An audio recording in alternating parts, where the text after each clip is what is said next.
El año es el 2350 a.C. El funeral de un faraón llamado Unas.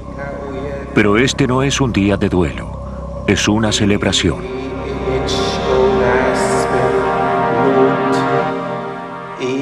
Durante 3000 años los egipcios alimentaron la creencia en la resurrección del espíritu humano.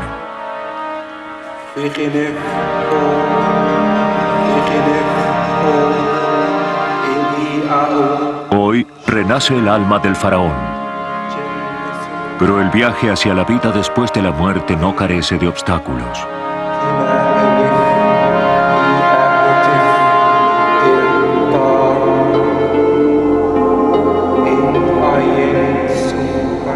Estos mágicos hechizos garantizarán un seguro pasaje.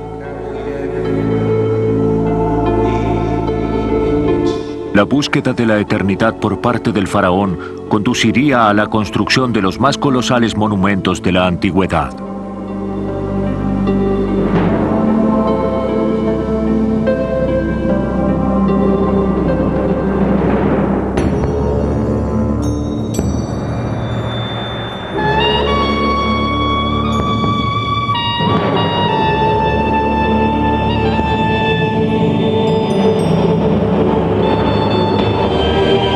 Egipto. La máquina de la resurrección.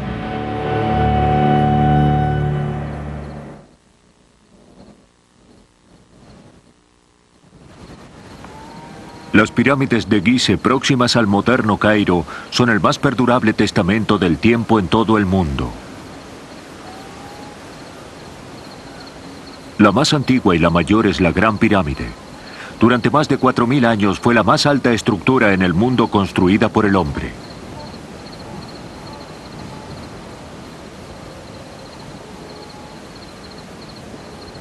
Fabricada en piedra caliza, se estima que más de 3 millones de bloques fueron extraídos de una cantera y elevados hasta su posición.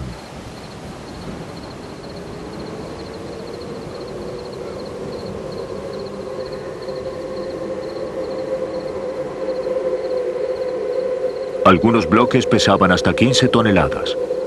La absoluta maravilla y perfección de las pirámides llevó a los viajeros occidentales a especular sobre quién las había construido realmente y por qué. Ningún mortal y ciertamente ningún egipcio de la antigüedad podía mover rocas tan grandes.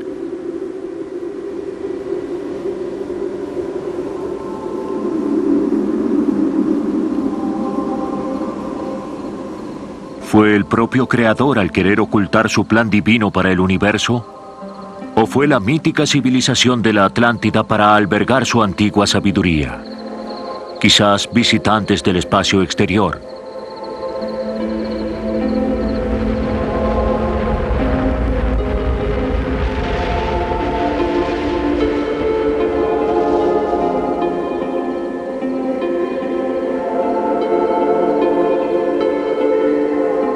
Pero lo que los autotitulados expertos y los místicos no observaron es que las pirámides de Gizeh no son un fenómeno aislado.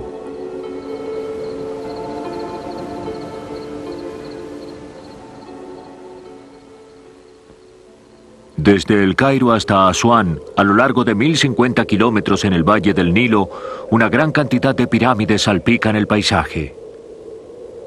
Muchas son el descanso final de los faraones y sus reinas. Y muchas están inexorablemente ligadas a la búsqueda de la inmortalidad. En el antiguo Egipto, el concepto de la pirámide tuvo sus orígenes en los albores del tiempo.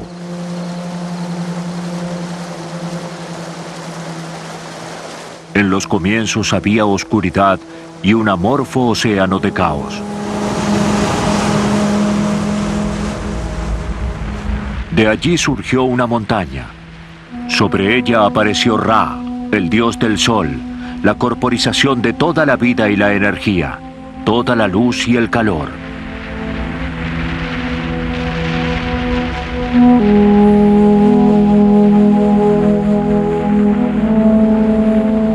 Ra cruzó el cielo.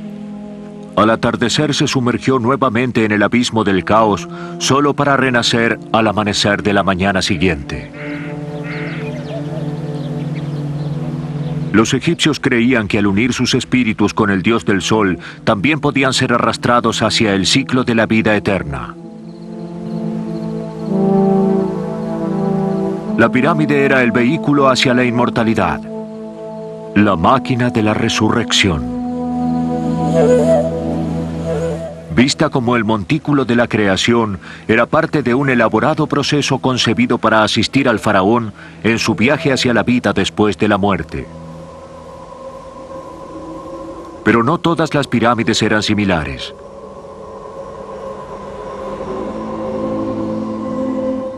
Hay una guía virtual hacia la inmortalidad escrita sobre los muros de la tumba del rey Unas. Llamada Los Textos de la Pirámide, está llena de misteriosas fórmulas y hechizos.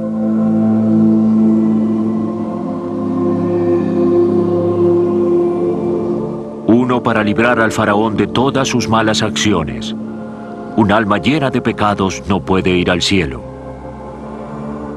Uno para protegerlo de los escorpiones y serpientes que pueda encontrar a lo largo del camino. Uno para anunciar su llegada al dios Sol, Ra.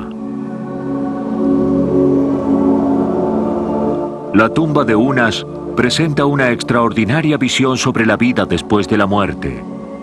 Una completa máquina de la resurrección nació de la tierra y de la mente de los egipcios. Pero hasta ahora, la verdadera historia sobre las pirámides y sus constructores permanece oscura.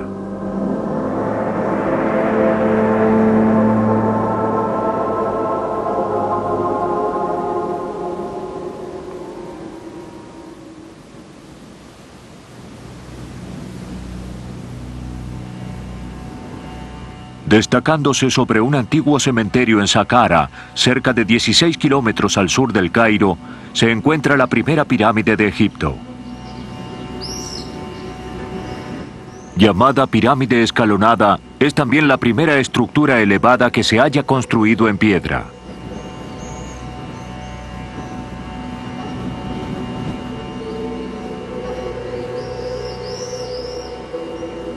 Dedicada a la resurrección del rey Djoser en el año 2610 a.C., la pirámide escalonada era algo novedoso. Antes, los egipcios habían construido sus monumentos con ladrillos de lodo y madera. Pero aquí no solo una pirámide, sino todo un complejo de capillas y atrios fueron destinados a la eternidad en indestructible roca.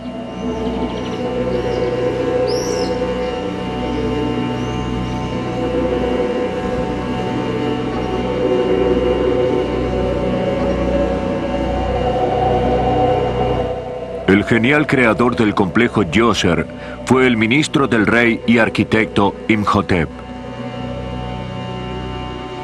Erudito y hombre triunfador por esfuerzo propio, su logro le hizo ganar el título de visir, el mayor funcionario del territorio. Luego los egipcios incluso lo adorarían como a un santo.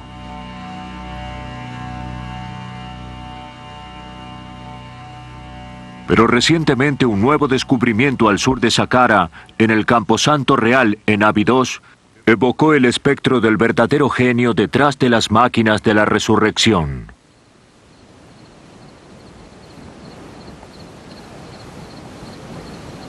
Aquí, 500 años antes de la construcción de la pirámide, los primeros reyes de Egipto eran sepultados bajo montículos rectangulares de arena y ripio.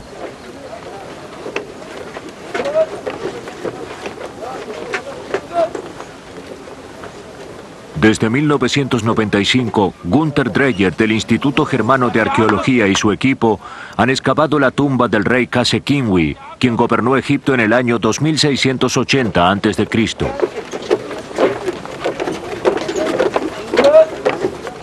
Es la mayor tumba real de Abidos. Fue provista de cámaras subterráneas dignas de un rey. La tumba fue construida con ladrillos de lodo secados al sol. Posee cerca de 65 cámaras. y su longitud total es de aproximadamente 60 metros. Las cámaras estaban cubiertas por medio de vigas de madera y esterilla y sobre ellas capas de ladrillos de lodo. Y sobre el nivel del desierto había un gran montículo, un enorme montículo de arena y ripio.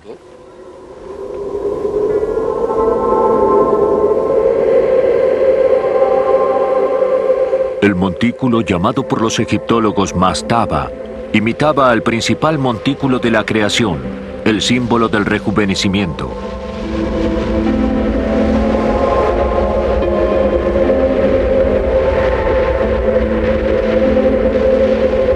A 800 metros en el límite del desierto, Qase-Kinwi construyó también un gran perímetro rectangular. De más de 10 metros de altura y casi 120 metros de longitud, es una de las más antiguas estructuras verticales del mundo construidas con ladrillos. Durante décadas los científicos creyeron que era un fuerte militar. Los locales pensaban que era el depósito de José, que en la Biblia predijo 7 años de abundancia y 7 de escasez. Pero ahora saben que era el palacio de la eternidad del faraón. Para el arqueólogo David O'Connor del Instituto de Bellas Artes de Nueva York, también es una maravilla de la ingeniería antigua. A pesar de que este gran perímetro se construyó hace aproximadamente 5.000 años, fue fabricado a gran escala y muy firme. Por eso, sobrevivió hasta hoy una gran parte de él. Como resultado, somos capaces de reconstituirlo como se veía originalmente. Por ejemplo, cada frente externo posee una serie de paneles con refuerzos, con un contrafuerte y luego el siguiente panel. Estos estaban fuertemente revocados con lodo y pintados de blanco. De manera que en vez de ser grandes, monótonos y blancos muros de 9 o 12 metros de altura, eran frentes con un patrón de luces y sombras que variaba constantemente durante el día a medida que el sol se movía alrededor del monumento.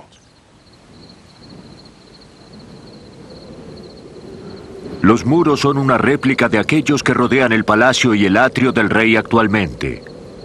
Los paneles, un emblema del poder. En vida, el patio era el escenario para los magníficos espectáculos y las ceremonias del antiguo Egipto. En su muerte, el testamento de la continuidad de la fe. El vallado de Qase-Kinwi fue el mayor de los muchos que fueron construidos en Abidos. Pero el rey tenía planes más ambiciosos. En busca de la perfecta máquina de la resurrección, se convertiría en el primer gran constructor de la historia de Egipto.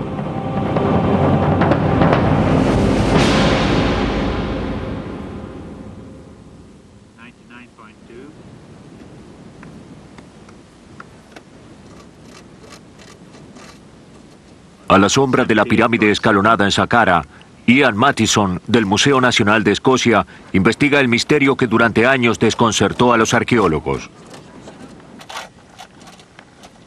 Utilizando un dispositivo sensor remoto desarrollado para la exploración del petróleo, investiga un mojón conocido como Gisr el-Mudir, que significa el vallado del jefe.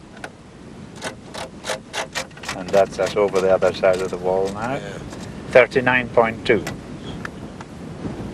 En los años 40, una fotografía aérea reveló el contorno de una inmensa estructura de piedra de casi 800 metros de longitud y aproximadamente 400 metros de ancho. Sobre la superficie quedan solo unas pocas secciones del muro. Este es el interior del muro norte y se extiende desde aquí hacia el horizonte, en donde se pueden ver aproximadamente 15 metros de ancho aquí, en este punto, hecho de piedra caliza local. Luego el muro continúa hasta el final y el ancho total del vallado es de 350 metros de un lado hacia el otro y de casi 650 metros sobre el límite del lugar. Como se puede ver, el muro sur se encuentra en el horizonte. El tamaño real del vallado es de casi el doble del tamaño del de la pirámide de Djoser. Es una construcción asombrosa porque al ver su tamaño, uno puede pensar que seguramente fue la mayor construcción en piedra que alguien pudo realizar en aquel momento de la historia, hace aproximadamente 4.500 años.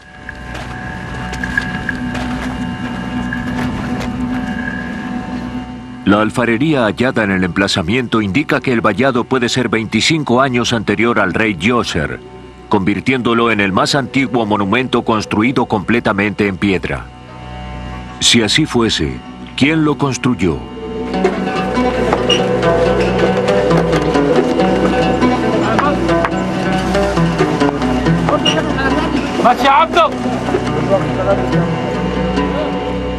Solo el rey Kasekingwi poseía la habilidad para hacer el esfuerzo de conseguir la inmortalidad. Pero nadie pudo probarlo hasta que Gunther Dreyer realizó un nuevo y excitante descubrimiento en Abydos. Durante nuestra excavación, hallamos las impresiones de sellos con inscripciones y, sorprendentemente, entre ellas había varias con el nombre del rey Djoser. A partir de esto podemos deducir que Djoser sepultó a Kasekingwi y debió ser su sucesor inmediato. Esto es muy importante para comprender la evolución de la tumba real.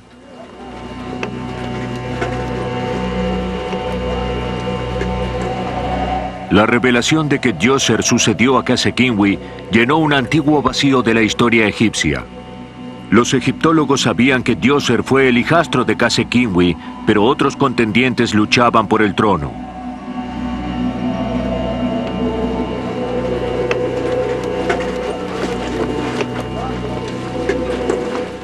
Los sellos no solo confirmaron la sucesión. Ahora, por primera vez, los arqueólogos podrían trazar la evolución de la pirámide desde sus comienzos. Apropiándose del gran esquema de su padre para la vida después de la muerte, el rey Djoser dio un paso más allá. Cuando Djoser construyó su sepultura, decidió unir los dos elementos, la tumba y un gran vallado. ¿Pero qué sucedió? Construyó el hoyo para su tumba, la cámara y sobre ellos un montículo, la mastaba inicial. Y luego levantó los muros del vallado a su alrededor.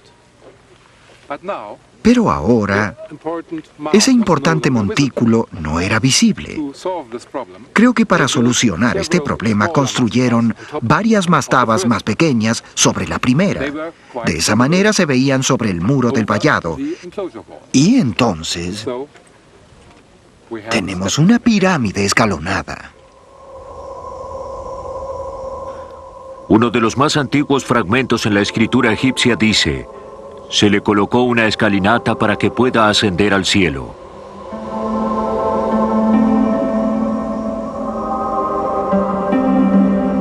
El viaje desde un simple montículo de tierra hasta la primera pirámide del mundo surgió de una poderosa visión del más allá, algo que inexorablemente alteraría el paisaje de Egipto.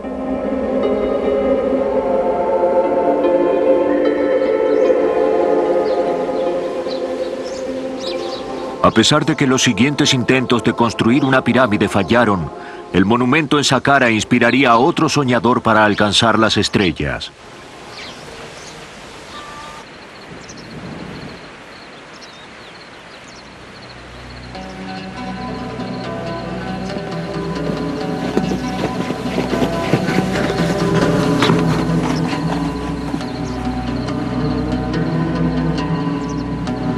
Esta extraña ruina cercana a la población de Meidum, aproximadamente a 80 kilómetros al sur del Cairo, marca un nuevo capítulo en la evolución de las pirámides.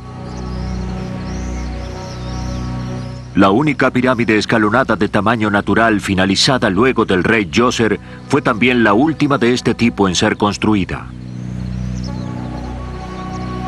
Llamada en árabe la falsa pirámide, finalmente colapsó como resultado del antiguo saqueo de rocas.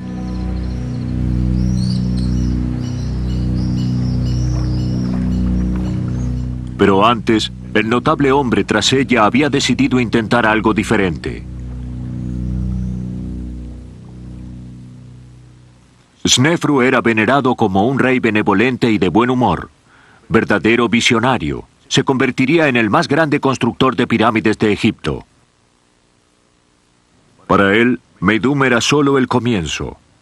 Hacia el norte, en Dashur, Snefru construyó otros 2 monumentos.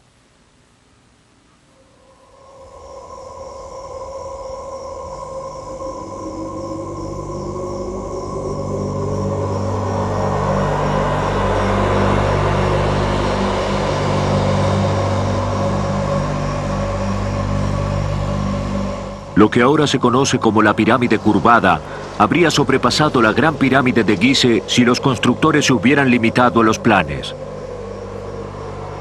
Pero en la mitad de su construcción comenzó a quebrarse.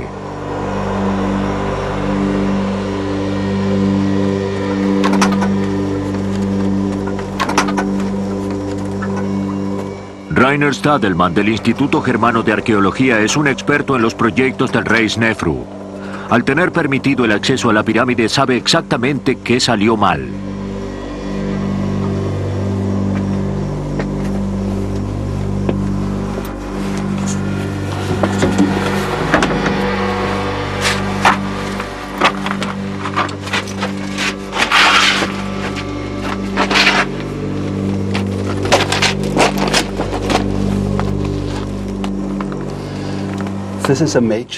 Esta es una gran fisura. Muchas de estas grietas aparecen durante la construcción de la pirámide porque fue construida sobre un suelo blando. El rey y sus arquitectos estaban demasiado preocupados y molestos por esto. Incluso intentaron reducir el ángulo de la pirámide, creando así la apariencia de la pirámide curvada. Pero finalmente no pudo hacerse nada. La pirámide debió ser abandonada.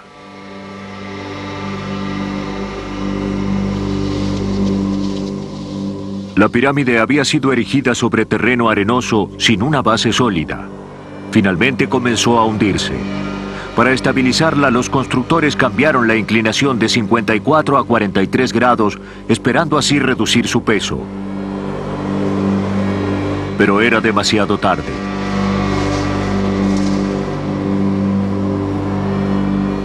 A 3 kilómetros de allí, Snefru comenzó la construcción de su tercera y última pirámide. Veloz al aprender de sus errores, los arquitectos del rey construyeron una base de piedra caliza para prevenir hundimientos y dispusieron un ángulo de 43 grados, el mismo de la cima de la pirámide curvada. Llamada la pirámide roja por el resplandeciente color de la piedra caliza local, es la primera pirámide verdaderamente geométrica y la cuarta en altura de Egipto. Snefru podría ahora ascender al cielo en una rampa que destellaba como los rayos del sol.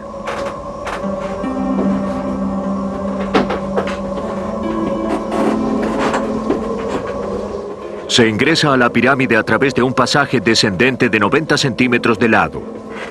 En el fondo hay 3 cámaras interconectadas, cada una de más de 12 metros de altura y con su propio cielo raso escalonado. Diseñado para soportar el peso de la pirámide, se veía como el reverso de una pirámide escalonada.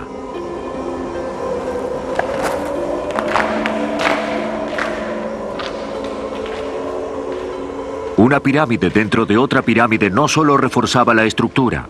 Los egipcios creían que duplicaban las posibilidades de resurrección del rey.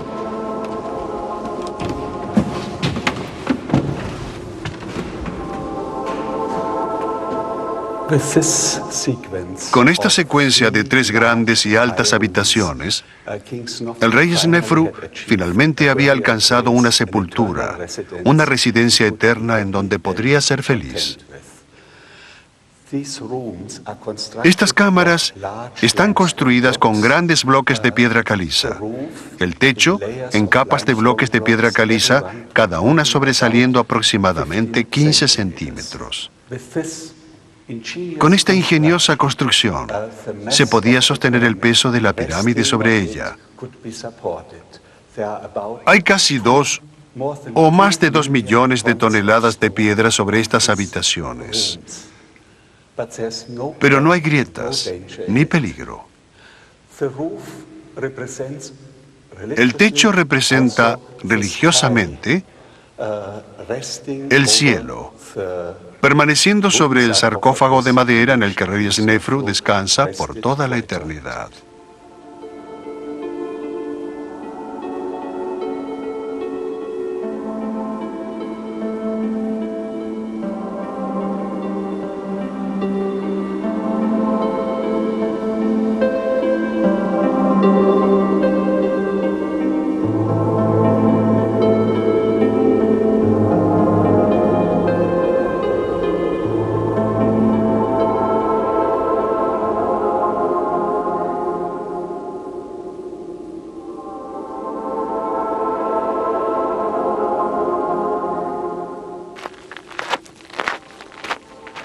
Uno de los descubrimientos más importantes de Rainer Stadelmann en Dashur finalmente daría una respuesta a dos antiguas preguntas. ¿Quién construyó verdaderamente las pirámides y cuánto tiempo llevó a hacerlo? Cuando comenzamos con la excavación, hallamos parte del revoque de un muro. Otros bloques se habían caído. En el reverso de estos bloques encontramos el nombre de los equipos de trabajadores que construyeron la pirámide. Por ejemplo, en el verde, en idioma egipcio Wachit, el nombre del rey Snefru y las fechas. Con estos datos, podemos ver que en 2 años se construyeron aproximadamente 6 capas de la pirámide. 2 años después, se habían completado casi 15 metros. Y de otra fecha, descubrimos que llevó casi 17 años construir toda la pirámide. Para construir sus pirámides, Snefru transportaría más piedra y utilizaría más mano de obra que cualquier otro faraón durante el Imperio Antiguo. Pero su sucesor concentraría su energía en una, la mayor máquina de la resurrección de todas.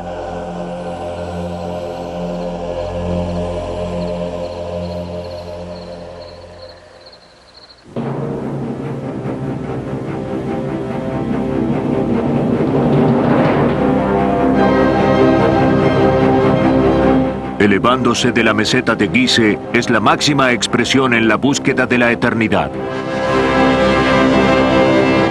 Construida para los sucesores de Snefru, Keops, Kefren y Miserino, son virtualmente montañas construidas por el hombre. La escala sobrehumana de la Gran Pirámide le valió a Keops la reputación de un cruel tirano. Contenía suficiente piedra como para construir un muro de 90 centímetros de altura alrededor de toda Francia, de acuerdo a Napoleón, que se maravilló ante ella en 1798.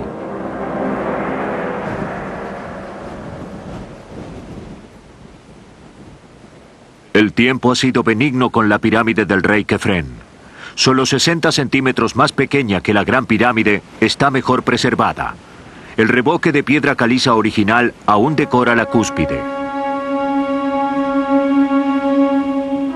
También conserva los restos de varias estructuras que fueron una parte integral de la máquina de la resurrección.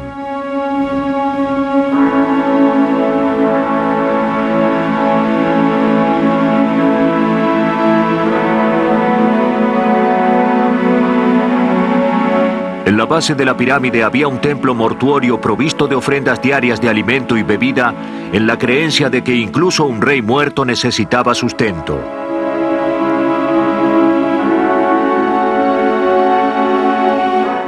Desde allí, una calzada elevada de aproximadamente 500 metros llevaba al Templo del Valle, un portal monumental que unía la desértica meseta con las vitales y purificantes aguas del Nilo.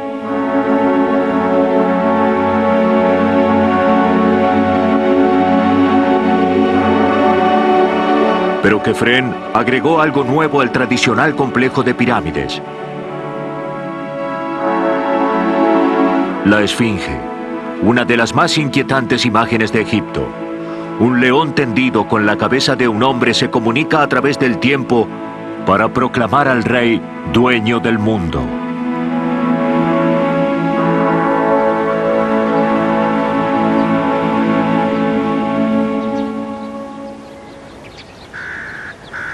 En un viaje a Egipto en el año 450 a.C., se le dijo al historiador griego Heródoto que las pirámides fueron construidas por esclavos.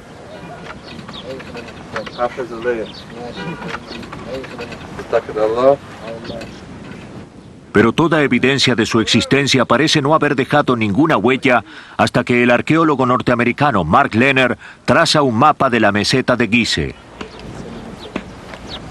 Desde entonces, descubrió pruebas de que, lejos de ser un campo de trabajos forzados, Gizeh fue una vez una próspera comunidad de trabajadores, una pequeña ciudad dedicada a servir a los reyes.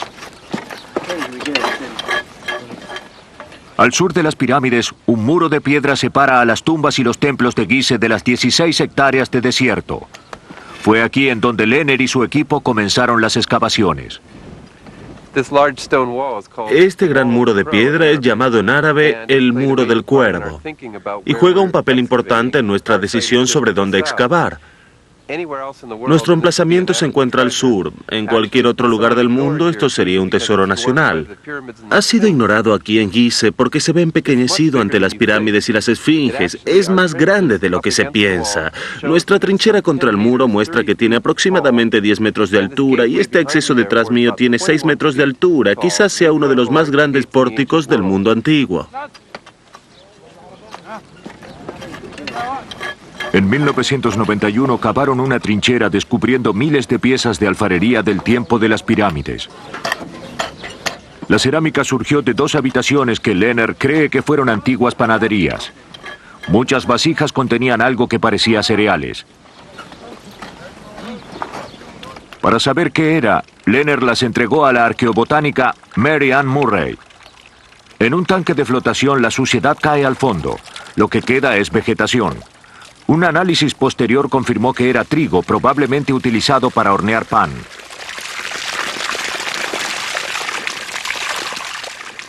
Las panaderías estaban ubicadas en la parte trasera de un edificio mayor de ladrillos de lodo, cercadas por un muro de 1,5 metros de ancho. Dentro había curiosos bancos de poca altura y bateas cubiertas con arcilla. Lehner y su equipo quedaron desconcertados hasta que observaron más cuidadosamente la suciedad en el piso.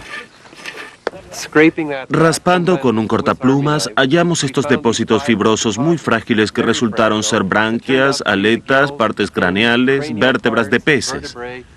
Observando algo de la suciedad de adentro de las bateas a través del microscopio, se vio que había espinas de pescado diseminadas en ella. Entonces parece que dentro del vallado del edificio de ladrillos de lodo había un medio para procesar pescado. Pronto fue evidente que Lehner y su equipo tropezaron con las cocinas que alimentaban a los constructores de la pirámide. A poca distancia, un antiguo cementerio da testimonio de las legiones de artesanos y trabajadores que permanecieron para servir a los reyes muertos. Construidas con la roca que quedó de las pirámides, algunas son mastabas en miniatura con pequeños atrios y falsas puertas llevando la inscripción del nombre del dueño.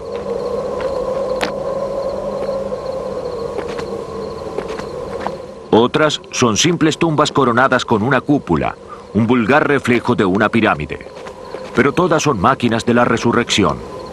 Zahi Hawass, director de las pirámides de Gizeh, excavó el antiguo cementerio de los trabajadores.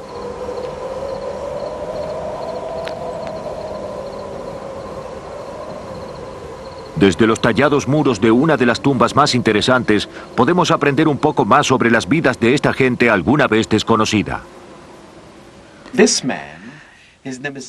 Este hombre, cuyo nombre es Nefertiti, tuvo 2 esposas. Y es bastante extraño. Ellas vivieron con él al mismo tiempo. Tuvo aproximadamente 11 niños. Pero lo que es interesante es que su esposa, su principal esposa, tenía una actividad en su dificultosa vida. Ella tejía. Y bajo la falsa puerta hay una escena muy interesante que no se vio en otra tumba antes. Este hombre está fabricando vino y cerveza. Incluso en estas lápidas de ofrenda se habla de 4 tipos de vino y 5 de cerveza. Porque la dieta común de un trabajador y un rey en el antiguo Egipto consistía en beber cerveza y comer pan. Creo que este hombre, Nefertiti, alguna vez estuvo a cargo de la panadería, ubicada al este de las tumbas de los trabajadores. Hasta ahora se descubrieron aproximadamente 600 tumbas. Tal parece que el Muro del Cuervo era la barrera que separaba el sagrado territorio de las pirámides del terrenal mundo de aquellos que las construyeron.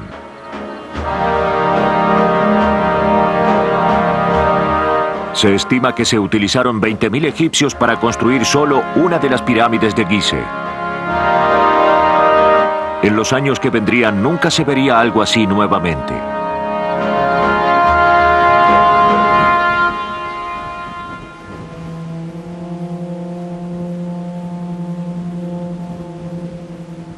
El tiempo no sería tan benévolo para la siguiente dinastía de reyes en Egipto. Estas destruidas tumbas son llamadas las pirámides olvidadas. No lejos al sur de Gizeh, en un lugar llamado Abusir, son más pequeñas que sus colosales antecesoras y se encuentran en peores condiciones. Sus revoques de piedra caliza se estropearon en tiempos romanos. En 1893, granjeros locales que se alojaban entre las pirámides tropezaron con más de 300 fragmentos de papiro. Debido a que eran difíciles de leer, los fragmentos se dispersaron y fueron olvidados. Luego, en 1976, uno de ellos llamó la atención del arqueólogo Miroslav Werner, director de la misión checa que explora Abusir.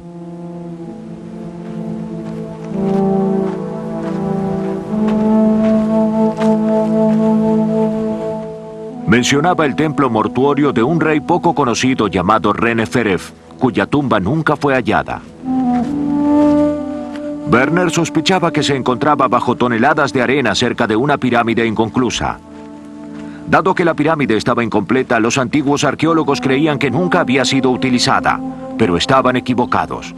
En su base, Werner halló la alguna vez operativa cámara mortuoria completa, con la mayor reserva de esculturas de la quinta dinastía en existencia, incluyendo una extraña escultura del rey de piedra caliza pintada y su cabeza escudada por su protector Horus, el dios halcón.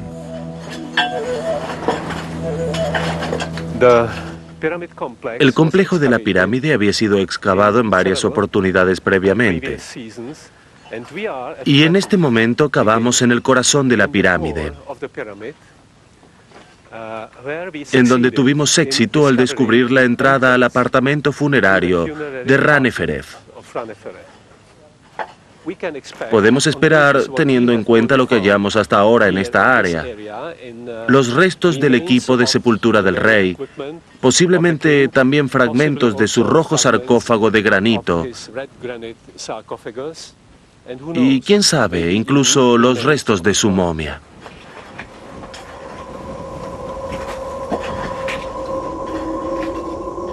Si se encuentra la momia de Raneferef, este rey alguna vez olvidado prevalecerá como el único faraón del imperio antiguo en sobrevivir intacto en su tumba. Probablemente Raneferef falleció a los 20 años antes de que su pirámide estuviera finalizada. Pero en la práctica la tarea de resurrección se llevaba a cabo en el templo mortuorio. Su importancia se confirmó con el siguiente y más significativo descubrimiento de Werner, un archivo de extraños documentos describiendo las actividades del culto del rey. Del papiro hallado en este lugar, descubrimos que el templo mortuorio de Raneferef fue un próspero centro religioso por aproximadamente 200 años luego de la muerte del rey.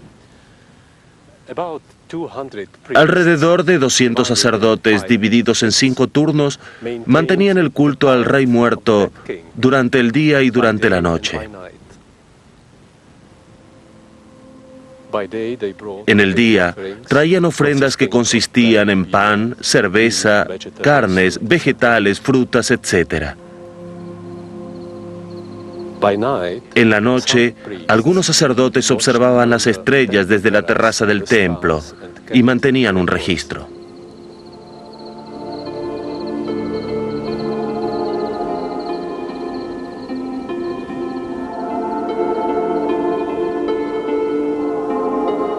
Los registros de Abusir revelan una burocracia obsesiva hasta el detalle. Se llevaban meticulosos inventarios del mobiliario y los objetos de culto, junto con las reservas y la expedición de alimentos y las rentas de las propiedades del rey. La nómina de las tareas de los sacerdotes encargados de llevar a cabo los rituales diarios. Los deberes incluían revivir el espíritu del rey, vestir a su estatua y depositar suntuosos alimentos sobre el altar. Lo que no comía el rey, lo comían los sacerdotes. De acuerdo a un documento, se sacrificaron 130 toros durante un festival de 10 días, todo para homenajear al joven rey.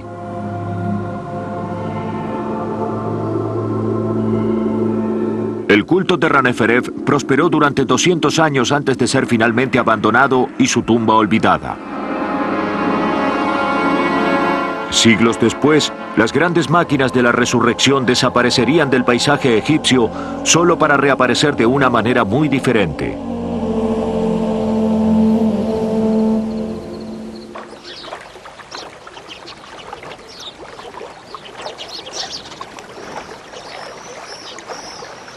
En el año 1500 a.C., el faraón Tutmosis I ordenó a su arquitecto llamado Ineni que le construyera una tumba. En la orilla occidental del Nilo, opuesto a Tebas, el más importante centro religioso de Egipto, halló el lugar perfecto. Un aislado cañón dominado por una gran montaña con forma de pirámide llamada Qurn.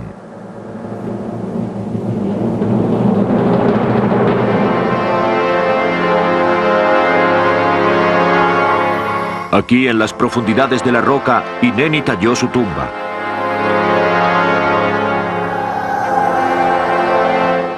Seguro de que el cuerpo de su faraón estaría a salvo, dejó una conmovedora inscripción sobre los muros de su tumba a pocos kilómetros de distancia. Decía: «Yo construí la tumba de mi majestad. Nadie ve, nadie oye».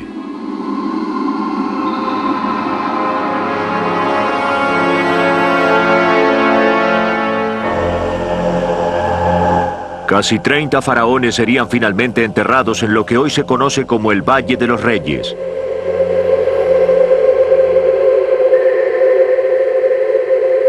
Se aseguró la inmortalidad mediante un asombroso conjunto de textos decorando los muros. Mientras que los egipcios excavaban, las pirámides harían una dramática reaparición en otro antiguo pero poco conocido imperio.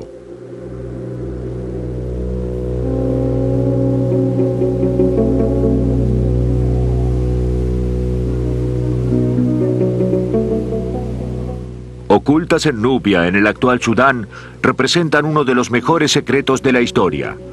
Estas pirámides son los restos de una poderosa civilización conocida como el Imperio de Kush.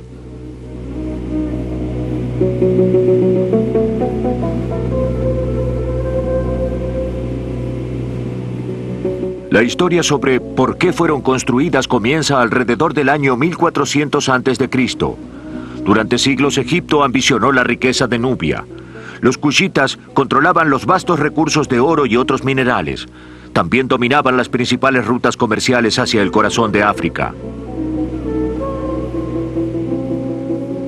Durante el reinado de Tutmosis III, Egipto finalmente conquistó Nubia y el imperio de Kush formó parte de Egipto.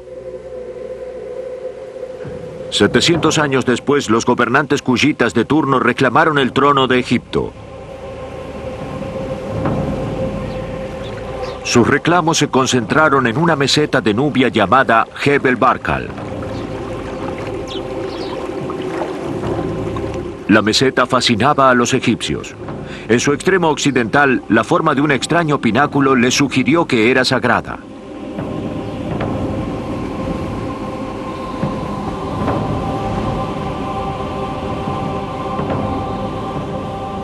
El arqueólogo norteamericano Tim Kendall del Museo de Bellas Artes de Boston, Massachusetts, pasó años descifrando los secretos de Jebel Barkal.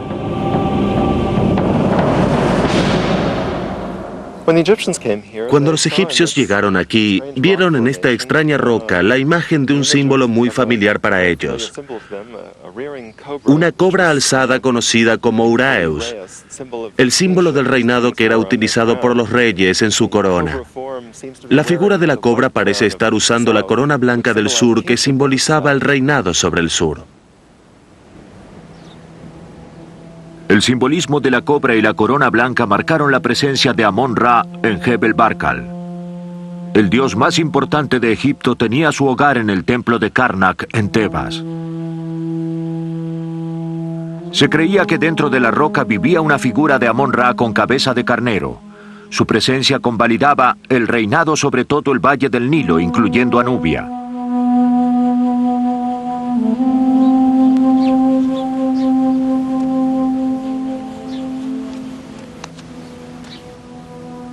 Para homenajear a Amón-Ra, los reyes cushitas construyeron un templo en su roca y decoraron un muro con una representación de la montaña sagrada y del Dios Todopoderoso. En este templo construido por Taharqa, el mayor de los gobernantes cushitas de Egipto, tenemos una representación de Gebel Barkal y aquí se puede ver el peñasco. La montaña está pintada de rojo amarronado y dentro suyo se sienta el dios con cabeza de carnero. El nubio Amón siempre tenía cabeza de carnero, y aquí en realidad se lo llama Amón, señor de los tronos de ambas tierras, quien está en la montaña pura que le da nombre a Gebel Barkal. Y aquí se ve el gran pináculo, representado como una cobra alzada, o Uraeus, con un disco solar sobre su cabeza. Cuando se observa la montaña desde el oeste, el pináculo se ve de esta forma. Posee una esfera en su cumbre, y si uno se para allí poco después del amanecer, el sol parece salir por sobre ese pináculo y posicionarse justo en la cima.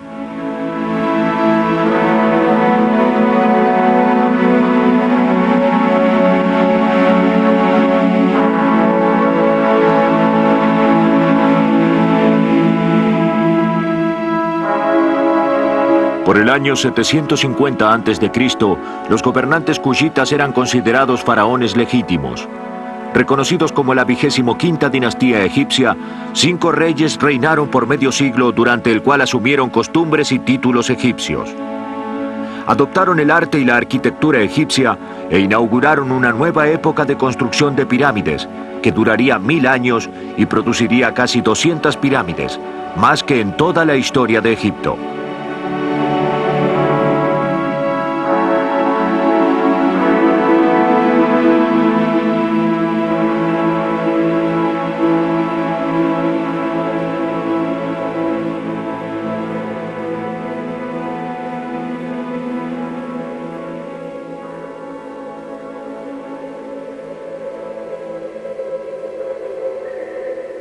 Pero las pirámides cushitas tenían un estilo propio.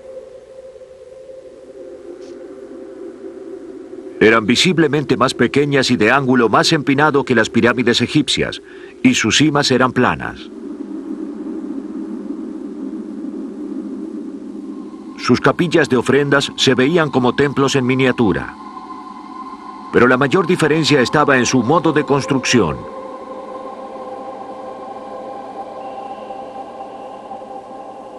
Los reyes egipcios construían sus propias pirámides y a menudo eran sepultados en su interior. Cuando morían, los reyes cushitas eran sepultados bajo tierra y sus pirámides erigidas sobre ellos.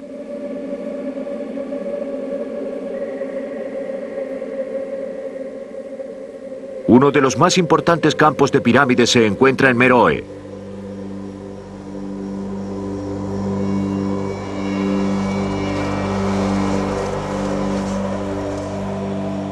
Todas las cámaras mortuorias fueron saqueadas en la antigüedad, excepto una, la tumba de una reina llamada Amanishakhet.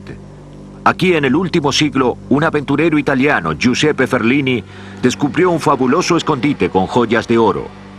El hallazgo disparó una ola de búsqueda de tesoros, durante la cual las pirámides fueron sistemáticamente saqueadas y algunas casi totalmente destruidas.